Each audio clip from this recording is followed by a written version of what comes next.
The two brothers, just of age, brutally murdered their parents. The father was shot 5 times, his face mangled. The mother fared worse, shot 9 times but still alive. In the end, the son delivered a final shot to kill her. This incident shocked the entire United States at the time, and this happened in Beverly Hills, a very famous wealthy area in the United States. The residents here are either rich or influential. So what exactly led the brothers to commit parricide? Were they heartless, ungrateful sons? Or was there some hidden truth behind it?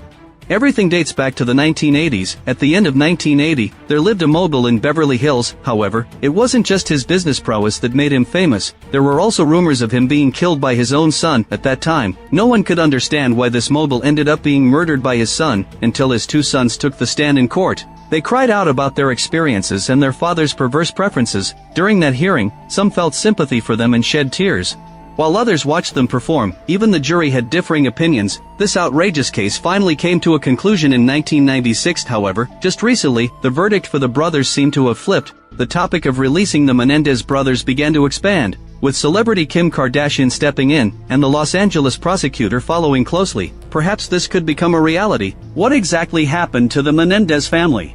And why do people plead for the perpetrators? It all goes back to August 20th, 1989. It was a Sunday, around 11:50 p.m. The Beverly Hills Police Department received a frantic emergency call. The caller was extremely panicked, crying out for help. He stated that his parents had been killed in their home. Now he and his brother were very scared and didn't know what to do. The caller was crying on the other end of the line. The dispatcher confirmed multiple times, partly because they couldn't hear clearly, and also because Beverly Hills is one of the safest neighborhoods. Homicides are extremely rare there, so the police found it somewhat unbelievable.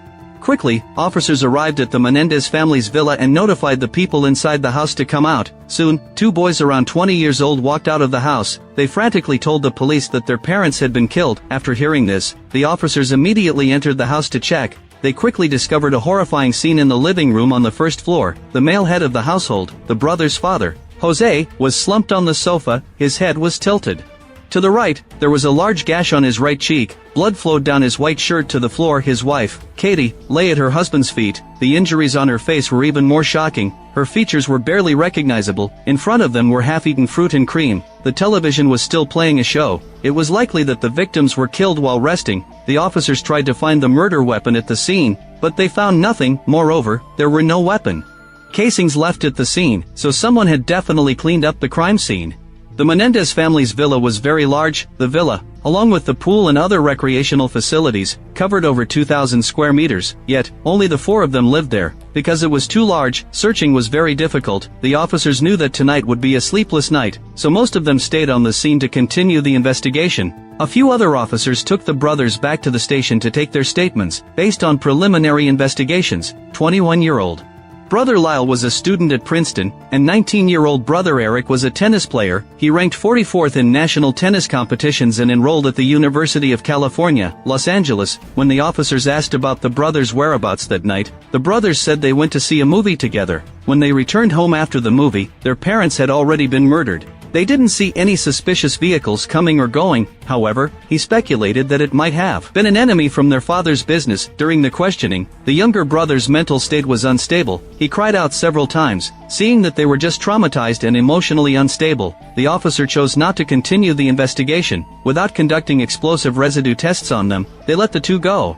They acted this way partly because homicides are rare in Beverly Hills. Also, the brothers' behavior didn't seem like that of murderers. Coming from a wealthy family, they were clearly upper class. The police had no reason to suspect them of murder. The police believed the case might be a revenge killing. Because Jose Menendez's business tactics were quite aggressive, it was likely he had inadvertently offended someone, so an assassination by a competitor seemed the most plausible explanation. However, less than a week after the incident, the brothers' outrageous behavior turned the case on its head. First, the brother bought a Porsche Carrera, a Rolex watch, and 2 restaurants. Eric hired a full-time tennis coach to train him around the clock. He completely let loose. Then suddenly, a relative contacted the police, stating that Lyle had hired a computer expert to delete the will from their parents' computer. Moreover, Eric suddenly chose to drop out of school. He focused on playing tennis. These unusual behaviors felt more like winning the lottery than mourning the death of their parents. In less than 6 months, they spent over $1 million. The police began investigating the brothers' past with questions. The findings were shocking. It turned out that the brothers were not well behaved. Just a year before the incident, when the Menendez family still lived in Calabasas, California, the brothers, feeling bored, invited a group of friends to play a game of stealing.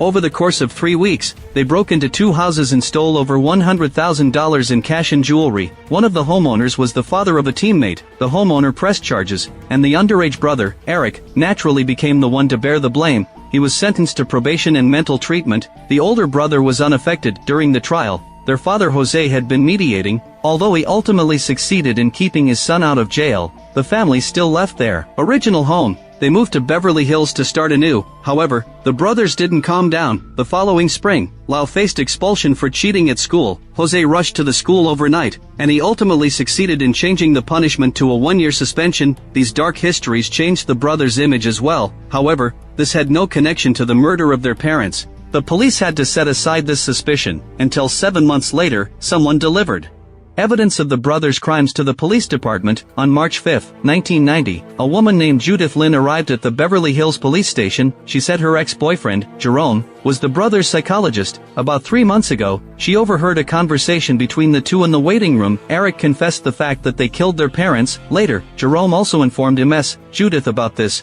At first, she was afraid to report it for fear of retaliation, but later she discovered that Jerome had a strong tendency for violence. To protect herself, Judith had to contact the police. She revealed the brothers' criminal activities, thus involving her ex-boyfriend in the case. Soon, the police found 3 videotapes at Jerome's home. The content included Eric confessing to the crimes. He stated that he did it to free their mother from suffering, and Lau clearly stated that they were both involved in the crime. Now there were both witnesses and evidence. The police just needed to find the murder weapon to secure a conviction. Fortunately, Jerome also revealed a piece of information, which was the method the brothers used to purchase weapons. The police quickly went to a gun shop in San Diego. They found the form for the brothers to purchase firearms here. The forms had the brothers' names on them. The weapons purchased were 2 shotguns. By this point, the evidence was basically conclusive. The police decided to arrest the suspects first. On March 8, 1990, the police arrested the older brother, Lyle. At that time, the younger brother, Eric, was still in Israel competing. Everyone was worried that he would flee upon hearing the news, but unexpectedly, 3 days later, Eric ended his trip early and voluntarily flew back to Los Angeles to surrender himself. The news of the brothers' arrest exploded in the media. Combined with their extravagant spending over the past 6 months, the public deemed them despicable rich kids, willing to do anything to spend their father's money. However, some felt it was not quite right. After all, the Menendez family was very wealthy. The brothers should have had no worries about food and clothing growing up. They might have even been out of touch with the value of money. How could they brutally murder their parents for money? The risks involved were far too high. They could easily face life imprisonment if caught.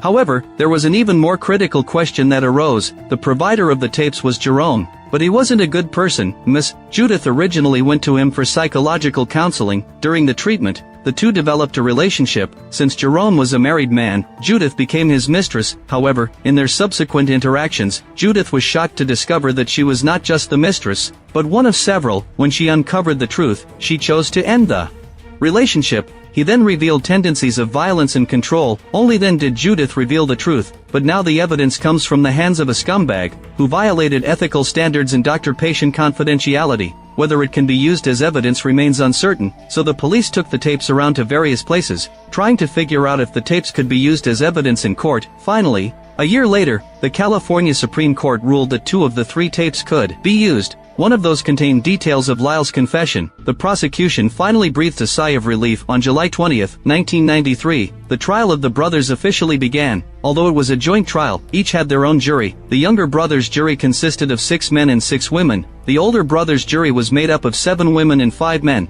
Both juries had 4 verdict options, but the final verdict required the consent of all members. The 4 verdicts were first-degree murder, second-degree murder, as well as voluntary manslaughter and involuntary manslaughter. The prosecutor first put forward their own viewpoint, that the brothers have no conscience. They wanted to enjoy the lifestyle provided by their parents while not wanting any parental guidance, so they raised shotguns and killed their parents. Afterwards, they lied and acted to protect themselves, even eventually stopping the act entirely, driving luxury cars and flaunting expensive watches everywhere. In short, it was simply greed. They were willing to kill their own parents for money. The prosecution's narrative was very straightforward, pointing directly at the facts of the murder. The evidence they submitted, in addition to the tapes and gun purchase applications, included many witnesses who were called to testify. Among them was even Jerome. The prosecution used every means necessary to win this trial. However, they didn't expect the defense to be equally ruthless. At the outset, they dropped a bombshell. They didn't deny the fact that the brothers had killed their parents, but they offered a completely different explanation for the reasons. They claimed it was because the deceased, especially the father, had long abused the two sons, leaving them living in fear since childhood. Thus, killing their parents was an act of imperfect self-defense, meaning that the individuals subjectively believed they were in danger when using defensive measures. Even if it can't be deemed self-defense, the defendant's culpability should be mitigated accordingly. However, the subjective experiences are unknown to others. Whether the brothers acted in self-defense or out of selfishness, no one can say for certain. So Lyle took the witness stand in September. He had suffered physical and verbal abuse from his father since childhood. His father interfered with his diet, activities, and even his social relationships. He was well aware of his father's emphasis on sports. Thus, he worked tirelessly to meet his father's expectations. At 5, he began learning to swim. At 6, he was introduced to tennis. By 12, he had started playing soccer. Every morning at 5, he would wake up to train, but he was beaten by his father just for sneaking a dessert. His friends were also forced to cut ties by their father. He was not allowed to say he was tired or to cry. Such situations played out daily, but that was nothing. The nightmare he found hardest to accept was that every few days his father would take him to the bathroom to discipline him with a toothbrush or other strange objects. He even said that this was an experience that all boys have to go through. Lyle revealed that his father had regularly disciplined him, usually 2 to 3 times a week. However, starting when he was 8, his father no longer took him to the bathroom. He felt relieved about that. As if life could continue normally, he buried this experience deep inside, never revealing it to anyone. He had no intention of telling anyone until August 1989, when his brother, Eric, first spoke to him. He claimed that their father was doing strange things to him. Soon it was Eric's turn to speak. He claimed that he should bear the entire responsibility for the incident. If he hadn't confessed everything to his brother, they would not be sitting there today. Eric's experiences were very similar to Lyle's. He had also suffered physical abuse and verbal insults from their father. Their aunt also testified in court. She had once accidentally witnessed, when Eric was 2 years old, their father began to hang him from a pull-up bar. Eric had to support himself with both hands. Then their father would let go, leaving him hanging. He would watch as Eric struggled and cried out of fear. The more Eric cried, the angrier their father would become, calling him a coward who only cries, questioning how there could be such a weak child. The aunt witnessed this scene and tried to intervene, but the father's response was that the children belonged to him. He had the right to educate them in his own way. He didn't allow others to interfere. Additionally, their uncle recounted many of the brothers' unfair experiences. Given that their testimonies were very detailed, there was no dispute over Jose's corporal punishment of the children. However, the jury still couldn't believe that he would molest his sons. Moreover, since Jose was now deceased, these could just be the brothers' side of the story. The defense attorney was well prepared. They invited the cousins of the two brothers to sit on the witness stand and personally present to the jury the events they witnessed and heard during their childhood. First was the cousin. She stated that at 17, she had worked as a babysitter in the brothers' home. At that time, Lyle was 8 and Eric was 6. The three of them often played together. She recalled one night, as she was getting ready to sleep, Lyle came to her room and said he wanted to sleep with her in the basement. She thought Lyle was just feeling bored, so she casually responded a few times, but Lyle said he didn't want to go back to his room because their father would touch him inappropriately. Upon hearing this, the cousin became alarmed. She hurried upstairs to report to her mother. However, her mother said nothing after hearing this. She simply took her back to her room. The cousin thought her mother would explain it to her, but after waiting a day, her mother said nothing. She pretended as if nothing had happened. So after that, she dared not mention the matter again, until today when she testified in court. The other witness was their younger cousin, Andy. He said that when he was 10, he went to play with the brothers. At that time, Eric was 12. While they were playing, Eric suddenly asked him, "Does your father help you massage there?" Andy was taken aback by the question. He didn't know how to respond. At this moment, Eric explained that it was because his father would, so he wanted to know if all fathers acted this way. At that time, Andy wanted to tell his mother, but Eric stopped him. He instructed him not to tell anyone, so from that moment on, he buried it deep inside. Besides the two of them, the defense called over 40 witnesses in succession. They were all relatives, school teachers, and coaches. All of their testimonies were accusing Jose and his wife, Although their business was very successful, they were truly terrible people. Moreover, Jose was unfaithful in his marriage. Their mother appeared to tolerate her husband's infidelity, but in reality, she took her frustrations out on the children. She even openly stated that she regretted giving birth to them. The witnesses' statements revealed the true nature of the couple, however. There is clearly a distinction between corporal punishment and molestation. As for what actually happened on the day of the incident, it was now the defense attorney's turn. He would attempt to reconstruct the events of that day by organizing the details. In the year of the incident, 19-year-old Eric had already suffered his father's abuse for 12 years. His father would threaten him each time, saying that if he ever revealed it, he would be killed. So Eric had to endure it. He always thought that as long as he could go to college and move away, his father would no longer harass him. But during the college application process, his father once again vetoed his choices. He forced Eric to attend the University of California, Los Angeles, simply because it was close to home. He could continue to stay at home. This left Eric feeling hopeless. He even had thoughts of suicide. 5 days before the incident, Eric witnessed a fierce argument between his mother and brother. She even pulled off his brother's wig. This scene shocked Eric. He questioned his brother why he hadn't mentioned the baldness issue. His brother revealed it was because of their father's disdain that he had to wear a wig to cover it up. Eric realized that there were many secrets hidden in his home, so he resolved to expose his father's wrongdoing.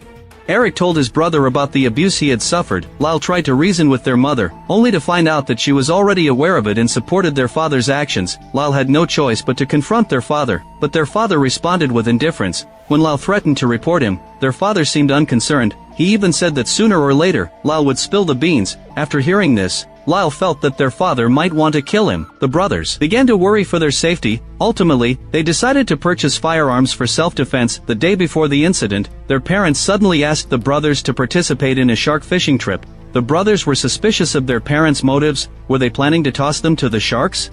But the two still decided to go out to sea. The shark fishing trip made them extremely anxious. Although they eventually returned safely, the fear inside them had taken deep root. That night, their father knocked on Eric's door again. Eric refused to open the door for him. He fell asleep anxiously holding the gun.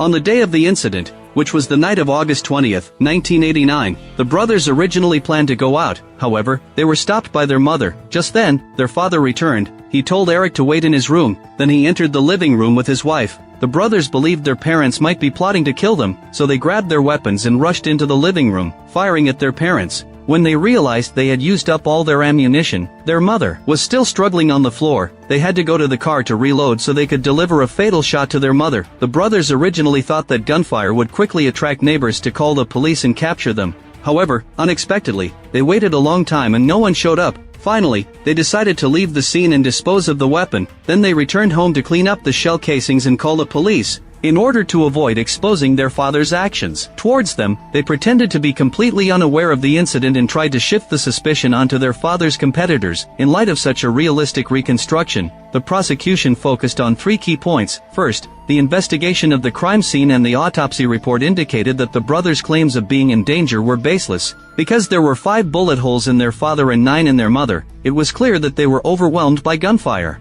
Moreover, Jose was shot in the back of the head, indicating he was shot from behind while sitting. If the father intended to harm his sons, why would he sit on the couch with his back to them? Secondly, if Jose did abuse his sons for years, then why did the brothers also kill their mother? Moreover, the number of bullets in her was twice that of their father. They even shot her again when she was almost out of breath. Ultimately, the prosecutor believed that there were no physiological parts of males that can be violated. Thus, whether the abuse occurred or not, it couldn't be substantiated. In simple terms, the prosecutor thought the brothers were acting. The alleged abuse and self-defense were all fabricated. From the beginning, they planned to kill their parents and then squander the inheritance, just like the $1 million they had recklessly spent within 6 months. The prosecution's 3 main points were well-founded. The jury was quite troubled. They found it difficult to decide which side to believe. The jury deliberated in the room for nearly a month. Ultimately, they concluded that the trial was a mistrial. They held numerous votes, but none resulted in a unanimous decision. So on January 11, 1994, the judge declared the trial a mistrial. The case against the brothers would be retried on a later date. A new jury would be selected to determine their fate. This news quickly spread among the public. They didn't understand why the brothers committed such heinous acts of killing their parents, and the jury's opinion could still be divided. After the trial concluded, the jury gave interviews to the media. They reported that there were significant discrepancies between the two juries' results. Most of those who voted for manslaughter were women, while most who voted for first and second-degree murder were men. Some opportunists exploited this situation, claiming that women were too emotional, losing their rationality at the sight of handsome men. This seriously affected the verdict. It wasn't until January 28, 1994, that the Los Angeles police held a press conference to announce that they would retrial the brothers, to provide the public with an explanation. However, before the second trial could begin, another case had caused a sensation across the United States.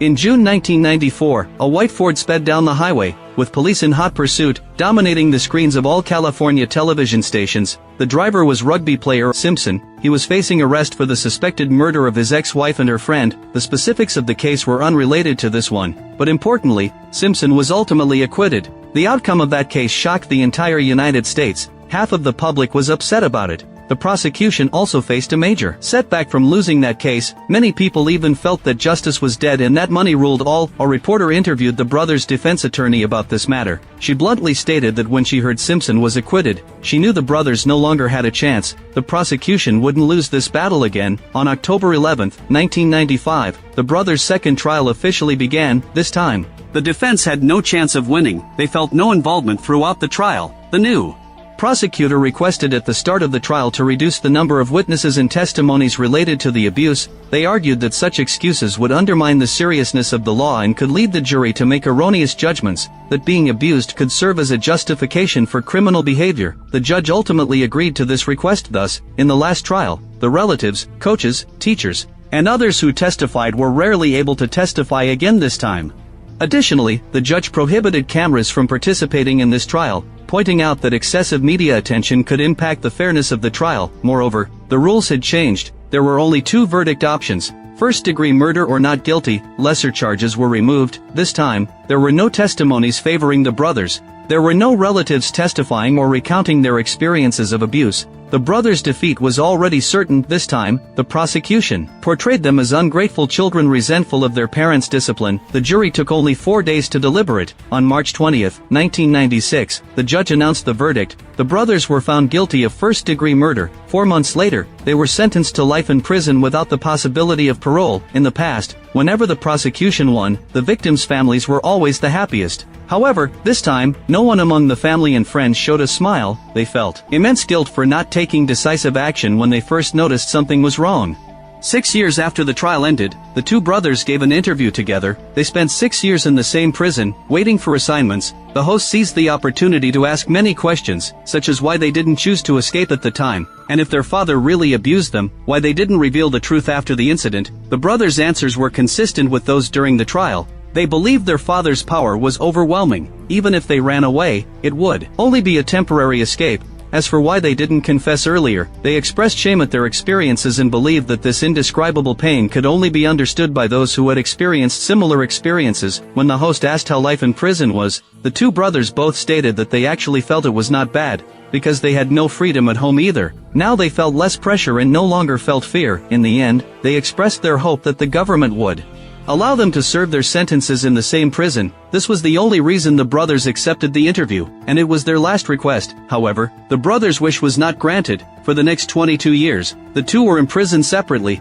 It wasn't until 2018 that the brothers were reunited. Starting in 2017, more and more media began to remember this case and focus on the brothers' experiences. They re-examined the case from a psychological perspective. However, the interest remained relatively low. What truly brought the case back into the spotlight was at the end of 2019, the rapidly spreading COVID-19 pandemic, which shifted social activities from offline to online. People's time spent online watching and sharing experiences increased significantly. At this time, many case videos of the brothers had started to appear on short video apps. Many people focused on the abuse they suffered, and some noticed their looks. However, these people all hoped that the brothers would be released. As discussions on social media heated up, netizen support for the brothers turned into action. On March 10, 2020, netizens independently initiated a campaign called Free the Menendez Brothers. Initially, only a few thousand people participated in the campaign. However, in 2024, a series and documentary produced by Netflix exposed the abuse the brothers faced. The number of participants in the campaign increased to 100,000 within 2 months. At the same time, Celebrity Kim Kardashian openly supported them. In September 2024, she brought actors to the prison to visit the brothers. Then, in October, she posted in support, calling for the public to re-evaluate the brothers' case. The article received millions of likes within a day. More people began to care about the brothers' rights, hoping they would receive fair treatment. The two had been incarcerated for nearly 34 years since 1990. They had consistently been model inmates and actively participated in various prison improvement programs. Lyle even fulfilled his dream of attending college while in prison. He earned a bachelor's degree from the University of California, Irvine. Both brothers had also married while in prison. For them, imprisonment was their punishment, but it was also their home. The brothers' family, friends, and attorney did not give up. For decades, they had been gathering evidence in an attempt to overturn the verdict. On October 16, 2024, the support group held a press conference in front of the Los Angeles courthouse. They stated they had gathered two key pieces of evidence that could prove the brothers were abused by their father. The first was a signed affidavit from a former boy band member. Jose had been the CEO of an entertainment company, and the boy band member had been abused by him at age 14. He had kept this buried for decades until now, when he decided to come forward to support the brothers. The second piece of evidence was a letter Eric had written to his cousin Andy 8 months before the incident. In the letter, he indicated he had been hiding from his father, but what he had told Andy was still happening, which was the molestation by his father. This letter was found in a drawer after Andy's unexpected death, so it hadn't been used as evidence at the time. At the press conference, everyone spoke on behalf of the brothers. They hoped the court would reconsider these pieces of evidence. Their pleas were heard by the prosecutor, who was currently campaigning for re-election. A week later, on October 24th, the Los Angeles prosecutor announced that he would recommend to the judge that the brothers' sentences be reconsidered. This brought a glimmer of hope, as long as the governor and the judge agreed, changing the brothers' sentences to 50 years. The two brothers, having served more than half their sentence, would then have the opportunity to apply for parole. However, less than 2 weeks later, this prosecutor was defeated in the election. The new prosecutor took a reserved stance on the brothers' case. He told reporters he might request a postponement of the hearing to allow more time to review all the materials and the newly surfaced evidence. However, there were also those who supported the original ruling. The one with the strongest willingness was the original prosecutor. She once said she didn't want to be involved in the case of the two brothers anymore, but in recent years, she had been actively involved in filming a documentary aimed at preventing the brothers from being released. She firmly stated that the brothers' testimonies were false. If anyone tried to get them released from prison, she would do everything in her power to stop them from returning to society. She still believed that the so-called testimonies undermined the fairness of the law and couldn't justify the brothers' actions of murder. The Menendez brothers' case remains in a state of uncertainty, but there could be developments at any time. If there are any updates, I will share them with everyone. Do you think the brothers should be released? Feel free to share your thoughts in the comments section. See you next time.